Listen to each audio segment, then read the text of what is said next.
ദൈവത്തിരുനാമത്തിന് മഹത്വം ഉണ്ടാവട്ടെ. എന്നോട് ആവശ്യപ്പെട്ടത് ഈ വിശ്വാസ പ്രമാണത്തിൻ്റെ രണ്ടാം ഭാഗം, മൂന്നാം ഖണ്ഡികയും നാലാം ഖണ്ഡികയും സംബന്ധിച്ച് ഈ വിഷയത്തിൽ സംസാരിക്കണം എന്നാണ്. വിശ്വാസ പ്രമാണം ആകെ 4 ഖണ്ഡികകളാണെന്ന് നമുക്കറിയാം.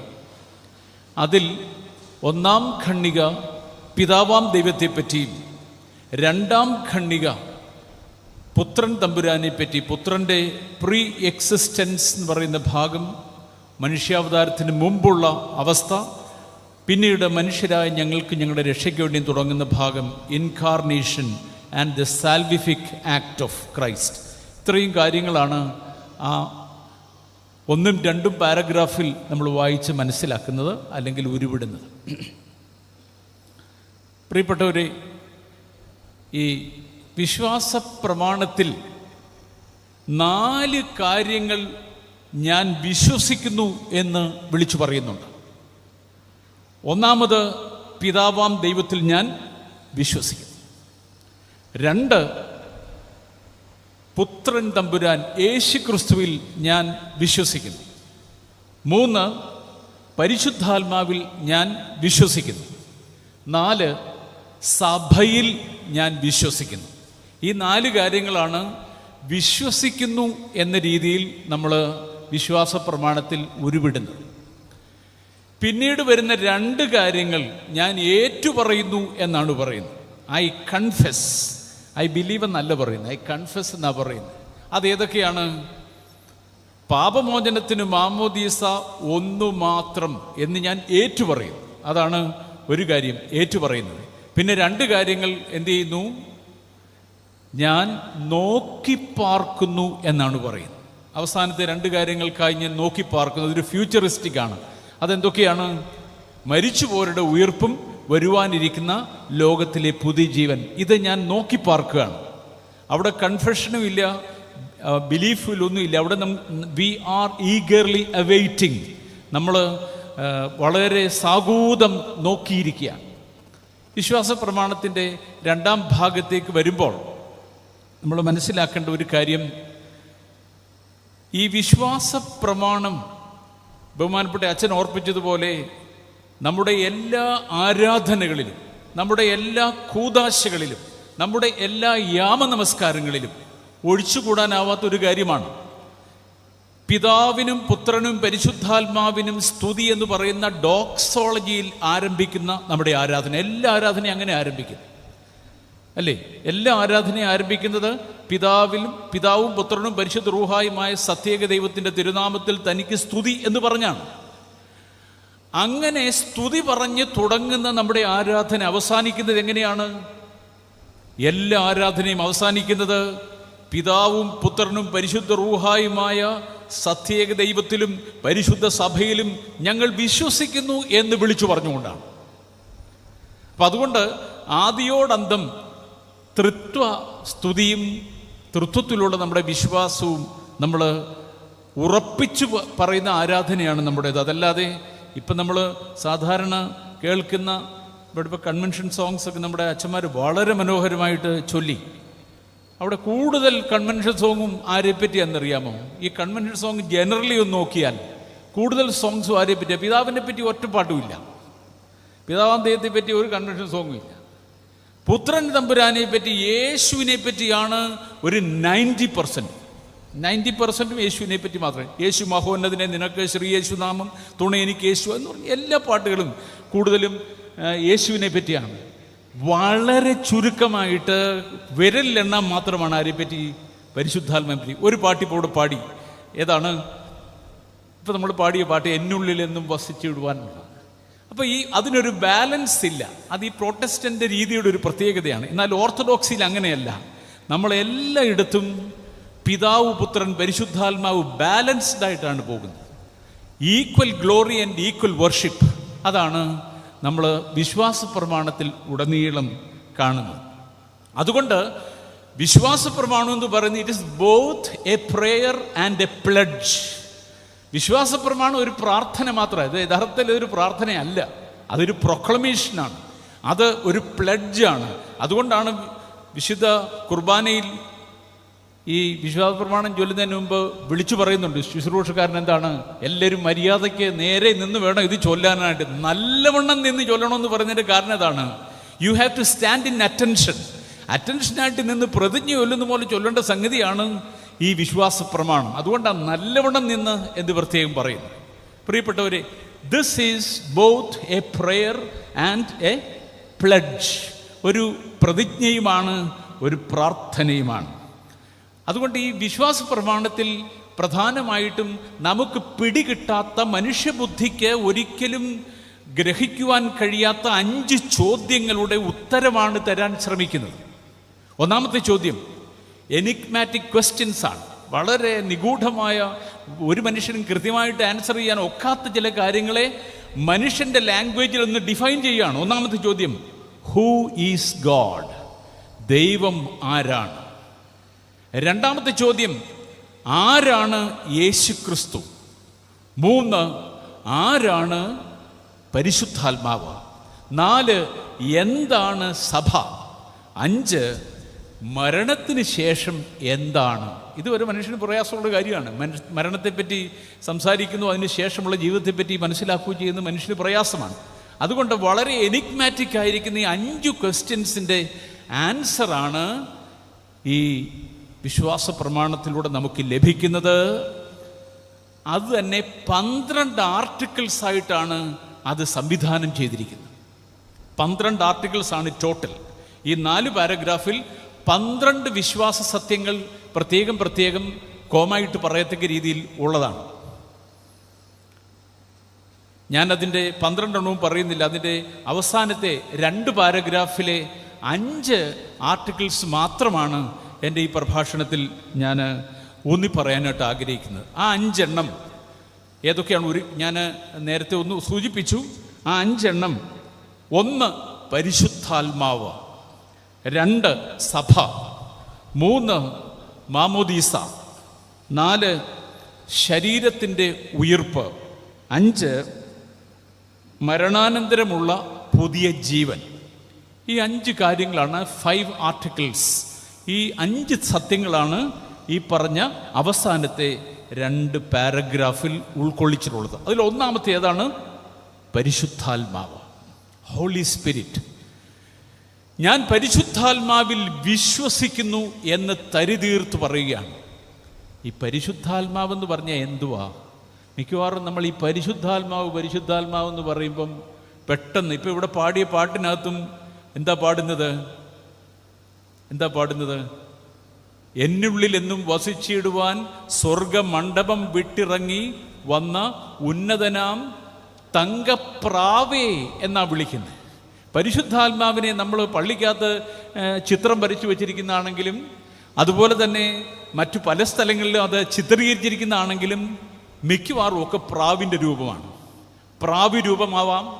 പിന്നെ വേദപുസ്തകത്തിൽ മറ്റു ചില റെഫറൻസസ് ഉള്ളത് അഗ്നിയിൽ പരിശുദ്ധാത്മാവിനെ നമ്മൾ കാണുന്നുണ്ട്, കാറ്റായിട്ട് കാണുന്നുണ്ട്, തൈലമായിട്ട് കാണുന്നുണ്ട്. ഇങ്ങനെയൊക്കെ കാണുന്നത് കൊണ്ട് ഈ പരിശുദ്ധാത്മാവ് എന്ന് പറയുന്നത് എന്താണെന്നുള്ളത് കൃത്യമായിട്ട് ആർക്ക് അറിഞ്ഞുകൂടാ. പരിശുദ്ധാത്മാവ് വ്യക്തിയാണോ ശക്തിയാണോ? ഇത് വളരെ പ്രധാനപ്പെട്ടൊരു ചോദ്യമാണ്. Is it A person or A power? ഇത് അവിടെ പവർ എന്ന് പറഞ്ഞു കഴിഞ്ഞു. ഞാൻ ഈ ചോദ്യം ചോദിച്ചപ്പോഴേ അവിടെ നിന്ന് പവർ എന്നുള്ള ഉത്തരം വന്നു കഴിഞ്ഞു. പരിശുദ്ധാത്മാവ് പവറാണ് എന്ന് വിശ്വസിക്കുന്നവരാണ് നമ്മളെല്ലാം. എന്നാൽ പരിശുദ്ധാത്മാവ് പവർ അല്ല. പരിശുദ്ധാത്മാവ് പേഴ്സണാണ്. He is the third person in the holy trinity. പരിശുദ്ധാത്മാവ് തൃത്വത്തിലെ 3ാമനായ വ്യക്തിയാണ്. ഈ കാര്യം നമ്മൾ എപ്പോഴും മനസ്സിലാക്കിയിരിക്കണം. പരിശുദ്ധാത്മാവിനെ നമ്മുടെ കൂട്ടത്തിൽ കാണാനൊക്കുന്ന ഒരു വ്യക്തിയായിട്ട് നമുക്ക് അനുഭവിക്കുവാൻ സാധിക്കുമോ? അതായിരിക്കണം ഈ പഠനത്തിൻ്റെ ഒരു പ്രധാന ചിന്താ തന്തു എന്ന് പറയുന്നത്. Holy spirit is a person. അവന് പവറുണ്ട്. പിതാവിനും പുത്രനും പരിശുദ്ധാത്മാവിനും പവറുണ്ട്. പക്ഷേ നമ്മൾ കൂടുതൽ അങ്ങനെ ചിന്തിക്കാനുള്ള കാരണം, പിതാവെന്ന് പറഞ്ഞാൽ പെട്ടെന്ന് നമ്മുടെ മനസ്സിലേക്ക് വരുന്ന ഒരു മനുഷ്യരൂപമാണ്, അല്ലേ? പുത്രൻ എന്ന് പറഞ്ഞാലും ഒരു മനുഷ്യരൂപമാണ് വരുന്നത്. എന്നാൽ പരിശുദ്ധാത്മാവ് എന്ന് പറയുമ്പോൾ നമുക്കൊരു മനുഷ്യരൂപത്തിൽ, ഒരു വ്യക്തി രൂപത്തിൽ അങ്ങോട്ട് സങ്കല്പിക്കാൻ കഴിയുന്നില്ല. അതുകൊണ്ട് തന്നെ മുമ്പ് പറഞ്ഞതുപോലെ പരിശുദ്ധാത്മാവ് ഒരു ശക്തിയാണെന്നുള്ള രീതിയിലാണ് നമ്മൾ കാണുന്നത്. അങ്ങനെയല്ല. ഈ വിശ്വാസ പ്രമാണം നമ്മളെ പഠിപ്പിക്കുന്നത് holy spirit is a person. പരിശുദ്ധാത്മാവ് ഒരു വ്യക്തിയാണ് എന്നുള്ളതാണ്. ഇത് ഈ വിശ്വാസ പ്രമാണത്തിൻ്റെ രൂപീകരണം നിങ്ങൾക്ക് അറിയാമായിരിക്കും. നിഖ്യ സുന്നദോസിലാണ് വിശ്വാസ പ്രമാണത്തിൻ്റെ രൂപീകരണത്തിൻ്റെ ആദ്യ പടി ആരംഭിച്ചത്. ആദ്യത്തെ 2 പാരഗ്രാഫ് സ്ഥിരീകരിച്ചത്, ക്രോഡീകരിച്ചത് നിഖ്യ സുന്നദോസിൻ്റെ ഫലമായിട്ടാണ്.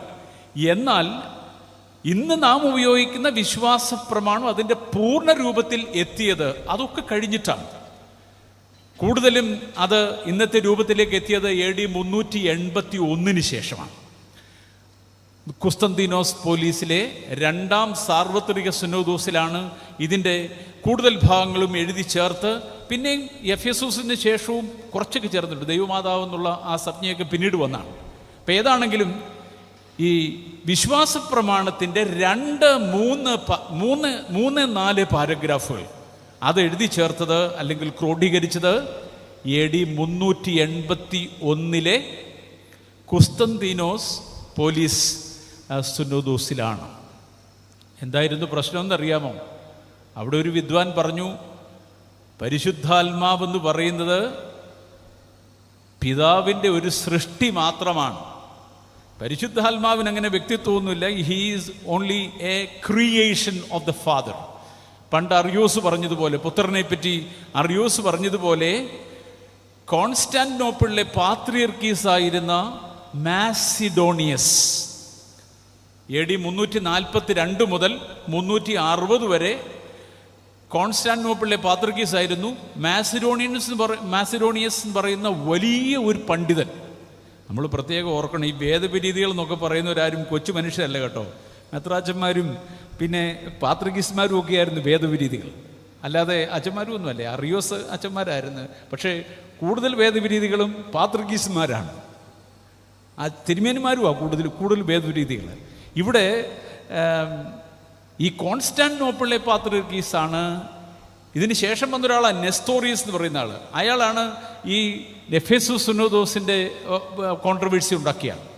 അപ്പം അതുകൊണ്ട് അദ്ദേഹവും കോൺസ്റ്റാന്റിനോപ്പിളിലെ പാത്രികീസ് ആയിരുന്നു, ഓർക്കണം.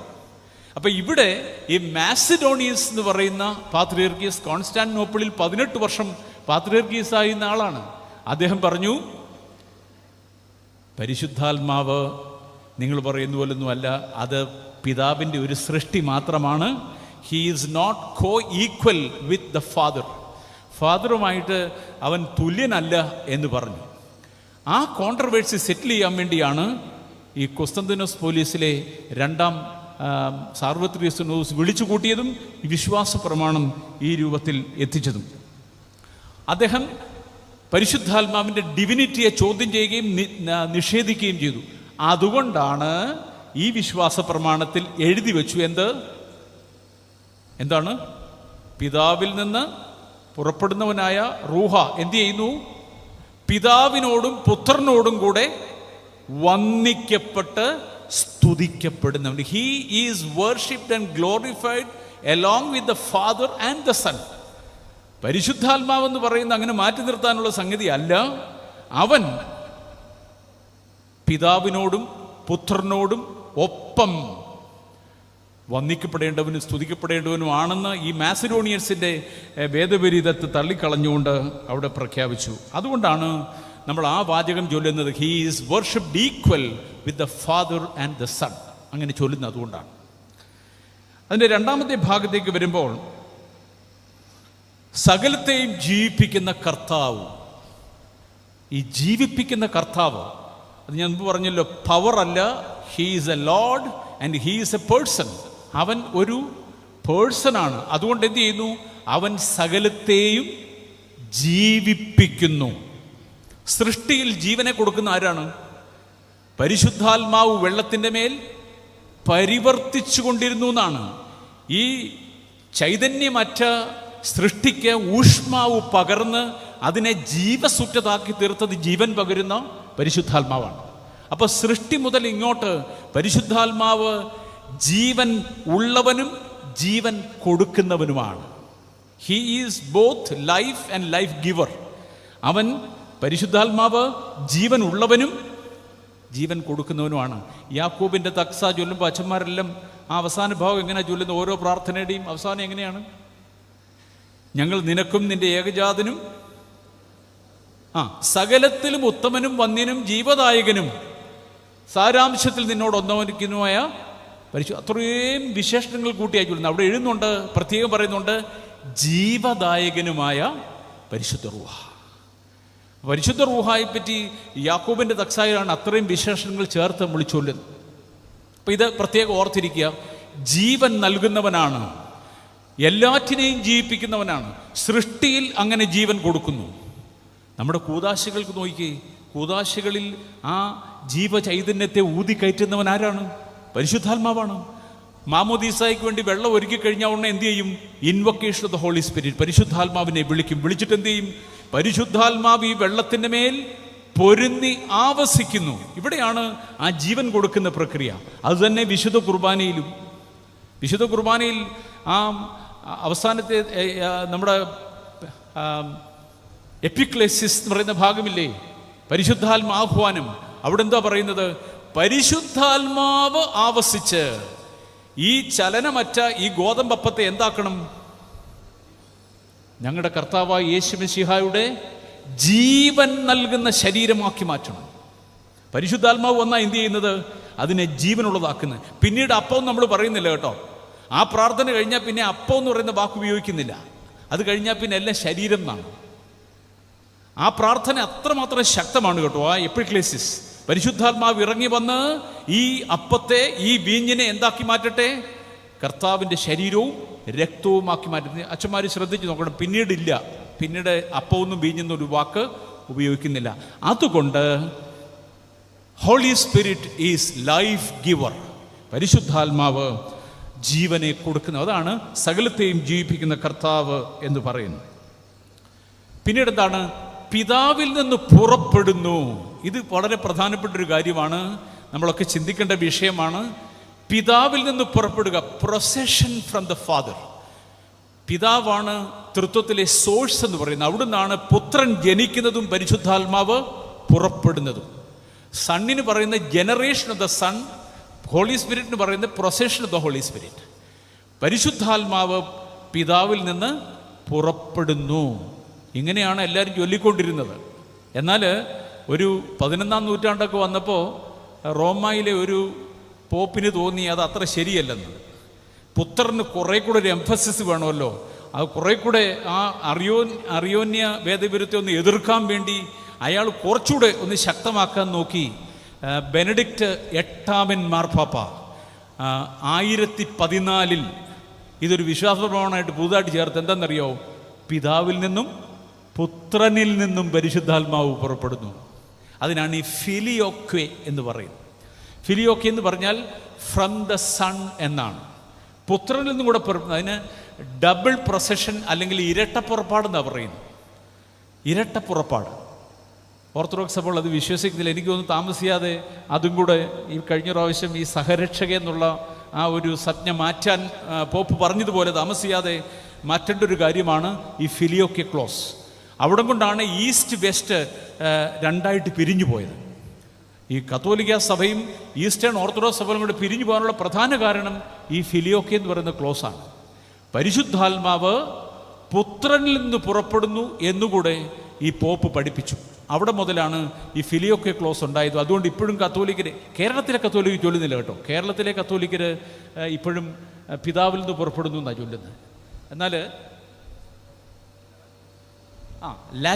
ലാറ്റിൻ റൈറ്റിൽ വേറെയുണ്ട്.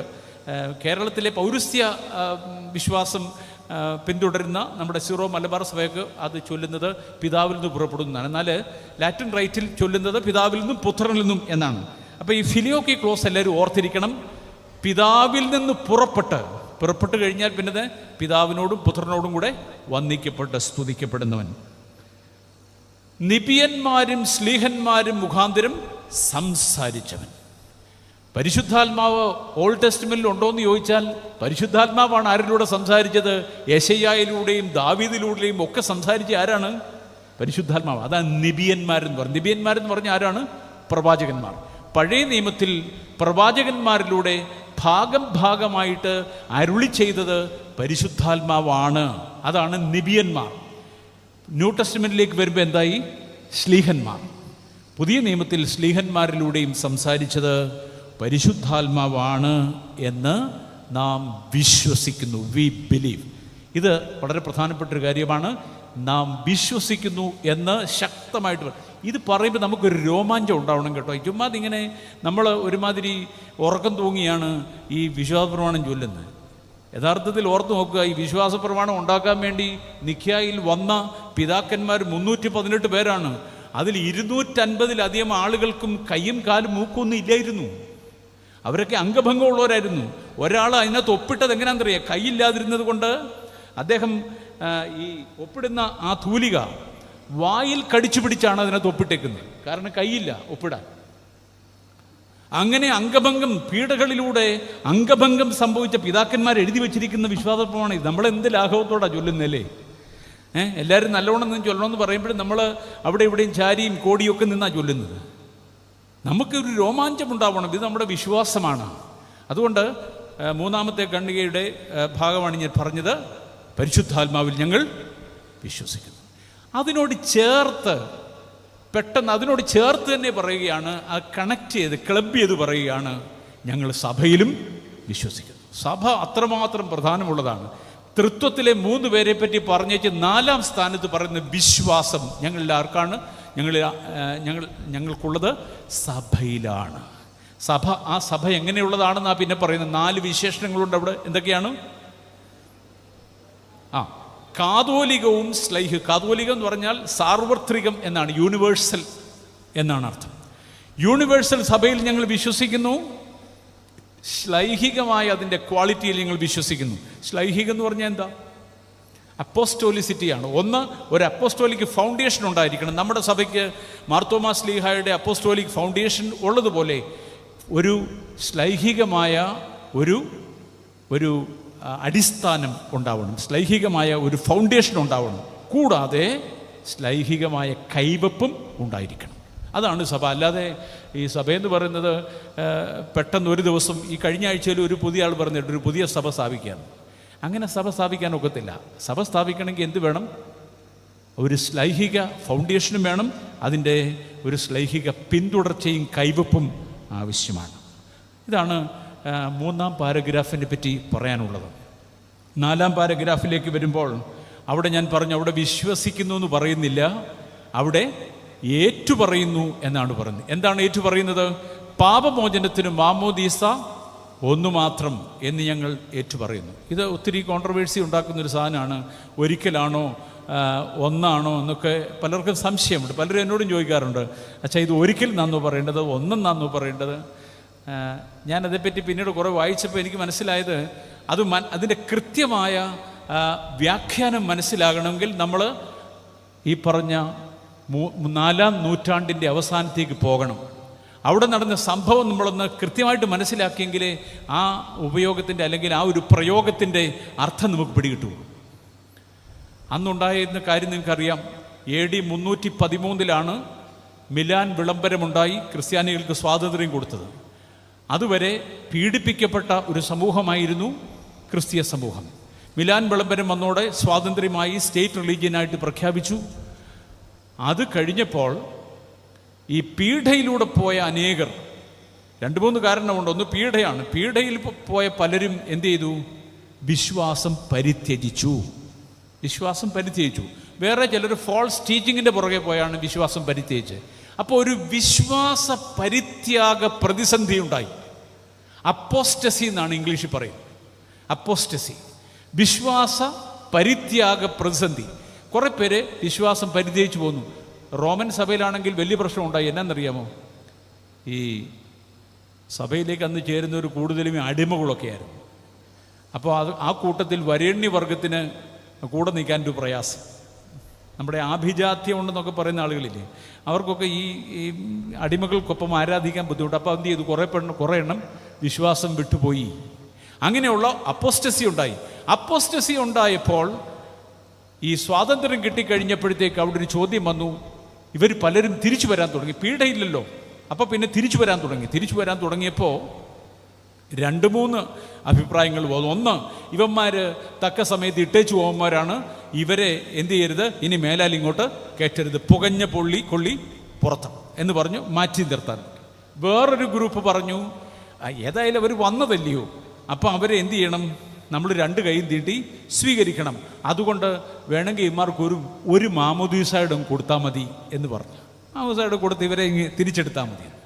വേറൊരു ഗ്രൂപ്പ് പറഞ്ഞു, മൂന്നാമത്തെ ഒരു ഗ്രൂപ്പ് പറഞ്ഞു, ഇതിൻ്റെ ഒന്നും ആവശ്യമില്ല, ഇവർ ഏതാണെങ്കിലും ഒരു മാമോദീസ ഏറ്റവരാണ്, അതുകൊണ്ട് ഇനി അവർക്കൊരു മാമോദീസ കൊടുക്കുന്നത് തെറ്റാണ്. കാരണം കർത്താവിൻ്റെ മരണത്തിൽ അനുരൂപപ്പെട്ട് മാമോദീസ ഏറ്റവന് 2ാമതൊരു മരണം കൂടെ കൊടുക്കേണ്ട കാര്യമില്ലല്ലോ. അതുകൊണ്ട് എന്ത് ചെയ്യണം, അവരെ ഒരു പ്രായശ്ചിത്തം ഏർപ്പെടുത്തിക്കൊണ്ട് അവരെ സഭയിലേക്ക് എടുക്കണം. അങ്ങനെയാണ് സഭയിൽ ഈ പാപമോചനത്തിന് മാമോദീസ ഒന്നു മാത്രം എന്നുള്ള ഒരു സിദ്ധാന്തത്തിലേക്ക് വരുന്നത്. ഇത് ഞാൻ ഒരിടത്ത് വായിച്ച് മനസ്സിലാക്കിയതാണ്. അപ്പോസ്റ്റസിയുടെ ഒരു പ്രത്യേക സാഹചര്യത്തിലാണ് ഇങ്ങനെ ഉണ്ടായത്. ഇത് കൂടാതെ അതിന് തിയോളജിക്കലായിട്ട് ചിലർ വേറൊരു കാര്യം പറയുന്നുണ്ട്. പാപമോചനത്തിന് മാമോദീസ ഒന്ന് മാത്രമെന്ന് പറയുന്നത് നമ്മുടെ മാമോദീസായെപ്പറ്റി അല്ലെന്നും ഒക്കെ പറയുന്നുണ്ട്. പാപമോചനത്തിനുള്ള മാമോദീസ നമ്മുടെ കർത്താവ് മാമോദീസായിട്ട് നമുക്കറിയാം. എവിടെയാണ്? യോർദാൻ നദിയിൽ യോഹന്നാൻ സ്നാപകനാലാണ് നമ്മുടെ കർത്താവ് മാമോദീസായിട്ടത്. പക്ഷെ മാമോദീസ കഴിഞ്ഞ് പരശുശ്രൂഷ നടത്തിക്കൊണ്ടിരിക്കുമ്പോൾ മർക്കോസിൻ്റെ സുവിശേഷം 10-ാം അധ്യായത്തിൽ പറയുന്നുണ്ട്, 2 പേര് വന്നിട്ട് പറഞ്ഞു, നീ മഹത്വത്തിൽ വരുമ്പോൾ ഒരുത്തനെ ഇടത്ത് ഒരുത്തനെ വലത്തു വരുത്തണമെന്ന്, യാക്കോബി യോഹന്നാനും. അപ്പോൾ കർത്താവ് അവരോട് പറയുന്നു, ഞാൻ ഏൽക്കുന്ന മാമോദീസ ഏൽക്കുകയും ഞാൻ കുടിക്കുന്ന പാനപാത്രം കുടിക്കുകയും ചെയ്യാം. അപ്പോൾ മാമോദീസ കഴിഞ്ഞ കർത്താവാണ്. കർത്താവ് ചോദിക്കുകയാണ്, ഞാൻ ഏൽക്കുന്ന മാമോദീസ നിങ്ങൾ കേൾക്കാമോ എന്ന് ചോദിക്കുന്നു. അതേത് മാമോദീസയാണ്? കർത്താവിൻ്റെ മാമോദീസ അപ്പോൾ പൂർത്തിയാക്കപ്പെട്ടിട്ടില്ല എന്നാണ് അർത്ഥം. കർത്താവിൻ്റെ മാമോദീസ പൂർത്തിയായത് എവിടെയാണ്? കാൽവറി ക്രൂശിലാണ്. കർത്താവിൻ്റെ അവസാന തുള്ളി രക്തം വരെ ഒഴുക്കി കർത്താവ് അവിടെ മാമോദീസ ഏറ്റു. ആ മാമോദീസായോടാണ് നാം അനുരൂപപ്പെടുന്നത്. അതുകൊണ്ടാണ് പറഞ്ഞത്, നാം കർത്താവിൻ്റെ മരണത്തിൽ അനുരൂപപ്പെടുന്നു. മാമോദീസ മുങ്ങുമ്പോൾ ആ മരണത്തോടാണ് നാം ഏകീഭവിക്കുന്നത്. ആ മാമോദീസയെ പറ്റിയാണ് ഒരു മാമോദീസ. പാപമോചനത്തിന് ഒരു മാമോദീസ എന്ന് പറയുന്നത് ഏതാണ്? കാൽവറിയാഗമാണ്. നമുക്ക് പാപമോചനം ലഭിച്ചത് അവിടുന്നാണ് എന്നുള്ള ഒരു ദൈവശാസ്ത്ര വ്യാഖ്യാനവും ഞാൻ വായിച്ചിട്ടുണ്ട്. ഇതൊക്കെ പലരുടെയും വ്യാഖ്യാനങ്ങളായിരിക്കും. ഏതാണെങ്കിലും ഒരിക്കൽ എന്ന് പറയുന്നത് ശരിയാണ്. പക്ഷെ കുറെ കൂടെ ശരി എനിക്ക് തോന്നുന്നു ഒന്ന് എന്ന് പറയുന്നതാണെന്ന് തോന്നുന്നത്. അതേപ്പറ്റി തിരുമേനിയൊക്കെ ഒരു അന്തിമ വാക്ക് പറയണം. എനിക്കത് അത്ര അറിഞ്ഞുകൂടാ. ഒരിക്കൽ എന്നുള്ളത് ശരിയാണ്, പക്ഷേ അതേപ്പറ്റി ഒന്ന് എന്ന് പറയുന്നതിലും തെറ്റില്ല എന്നുള്ളതാണ് എനിക്കതേപ്പറ്റി പറയാനുള്ളത്. അപ്പോൾ പാപമോചനത്തിനുള്ള മാമോദീസ ഒരിക്കലെന്നോ അല്ലെങ്കിൽ ഒന്ന് മാത്രം എന്ന് ഞങ്ങൾ ഏറ്റുപറയുന്നു. ഇനി 2 കാര്യങ്ങൾ എന്താണ് ഞങ്ങൾ നോക്കി പാർക്കുന്നു. എന്തിനൊക്കെയാണ്? മരിച്ചവരുടെ ഉയർപ്പ്, മരിച്ചുപോരുടെ ഉയർപ്പും പിന്നെ വരുവാനിരിക്കുന്ന ലോകത്തിലെ പുതിയ ജീവനും. ഇത് 2 ഞങ്ങൾ നോക്കി പാർക്കുകയാണ്. V R awaiting. അപ്പോൾ മരിച്ചുപോരുടെ ഉയർപ്പിന് വേണ്ടി നോക്കി പാർക്കുന്ന എത്രയോ തളിർത്ത് നിൽക്കുന്ന ഒരു പ്രത്യാശയാണ് നമുക്കുള്ളതെന്നറിയാമോ? നമ്മൾ ഈ കബറിങ്കൽ പോയി പല പ്രൊട്ടസ്റ്റന്റ് സഭകളും പറയുന്നത് എന്നാണെന്നറിയാമോ? അവന്മാരെല്ലാം അവിടെ പോയി കൂടോത്രം ചെയ്യാമെന്ന്, ഈ പുകയൊക്കെ അടിച്ച് അവിടെ ഇങ്ങനെ ഈ കല്ലറയ്ക്ക് പോയി പുകയൊക്കെ ഊതി ഏതാണ്ടൊക്കെ കൂടോത്രം ചെയ്യാമെന്ന് പറയുന്നത്. യഥാർത്ഥത്തിൽ നമ്മൾ ഈ കല്ലറയ്ക്ക് പോയി എന്തുവാ ചെയ്യുന്നത്? കല്ലറയ്ക്ക് പോയി നമ്മൾ തരിതീർത്ത് പറയുകയാണ്, ഞങ്ങളുടെ കർത്താവ് വരും. അച്ഛൻ ലാസ്റ്റ് പറഞ്ഞില്ലേ, അവസാന ഭാഗത്ത് പറഞ്ഞല്ലോ, ഞങ്ങളുടെ കർത്താവ് വരും എന്നാണ് പറയുന്നത്. ഉയിരേകുന്നോൻ രാജാ ഉയരത്തിൽ നിന്നെഴുന്നള്ളി ജീവൻ മൃതരാ. അത് ഉയിരേകുന്നവനായ കർത്താവ് ഉയരത്തിൽ നിന്ന് എഴുന്നള്ളി വരും. അപ്പോൾ എന്ത് ചെയ്യുന്നതാണ്? ഖബറുകൾ ഉള്ളിൽ നിന്ന് അവരവർ ഉയിരോട് എഴുന്നേൽക്കും. ജീവൻ നൽകുന്നവനായ കർത്താവ് വരുമ്പോൾ ഈ കല്ലറയ്ക്കകത്ത് കിടക്കുന്ന ഞങ്ങളുടെ അപ്പച്ചൻ എന്തു ചെയ്യും? ചടുപടാന്ന് എഴുന്നേൽക്കുമെന്നാണ് നമ്മൾ പാടുന്നത്. അല്ലാതെ അവിടെ പോയി മറ്റ് മന്ത്രവാദമൊന്നുമല്ല നമ്മൾ ചെയ്യുന്നത്. We reiterate that our lord will come back. നമ്മുടെ കർത്താവ് തിരിച്ചു വരും എന്നും അവൻ മരിച്ചവരെ ഉയിർപ്പിക്കുമെന്നും. പിന്നീട് നമ്മൾ എങ്ങോട്ടാണ് പോകുന്നത്? അന്തമില്ലാത്ത നിത്യരാജ്യത്തിലേക്ക് നാം പോവുകയാണ്. അതാണ് വരുവാനിരിക്കുന്ന ലോകത്തിലെ പുതിയ ജീവൻ, നിത്യജീവന് വേണ്ടിയും ഞങ്ങൾ നോക്കി പാർക്കുന്നു എന്ന് പറഞ്ഞ് നാം അവസാനിപ്പിക്കുന്നത്. അതുകൊണ്ട് ഈ വിശ്വാസ പ്രമാണത്തിൻ്റെ 3ഉം 4ഉം ഖണ്ഡികകൾ പരിശുദ്ധാത്മാവിനെ പറ്റിയും സഭയെപ്പറ്റിയും, കൂടാതെ മാമോദീസ, മരിച്ചുപോരുടെ ഉയിർപ്പ്, ഇനി വരാനിരിക്കുന്ന ലോകത്തിലെ പുതിയ ജീവൻ, ഈ കാര്യങ്ങൾ നമ്മൾ ഉറക്കെ നമ്മുടെ സർവശക്തി ഉപയോഗിച്ചാണ് പറയുന്നത്. നമ്മൾ അല്ലാതെ ഒരുമാതിരി ഉറക്കം തൂങ്ങി പറയാനുള്ളതല്ലിത്. നമ്മുടെ വിശ്വാസം പ്രഖ്യാപനമാണ്. This is a proclamation of our faith. അതുകൊണ്ടാണ് വിശ്വാസ പ്രമാണത്തെ the Magna Carta of our faith എന്ന് വിളിക്കുന്നത്. നമ്മുടെ ഫെയ്ത്തിൻ്റെ, ഓർത്തഡോക്സ് വിശ്വാസത്തിൻ്റെ മാഗ്ന കാർട്ടയാണ് ഈ വിശ്വാസ പ്രമാണം. അത് അർത്ഥപൂർണമായും ഭംഗിയായും ചൊല്ലുവാൻ നമുക്ക് കഴിയട്ടെ എന്ന് പ്രാർത്ഥിച്ചുകൊണ്ടും എനിക്കും കൂടി ഇങ്ങനെ ഒരു അവസരം ഒരുക്കി തന്നതിനുള്ള ഹൃദയപൂർവ്വമായ നന്ദി അറിയിച്ചുകൊണ്ടും ഞാൻ നിർത്തുന്നു. ദൈവം എല്ലാവരെയും അനുഗ്രഹിക്കട്ടെ.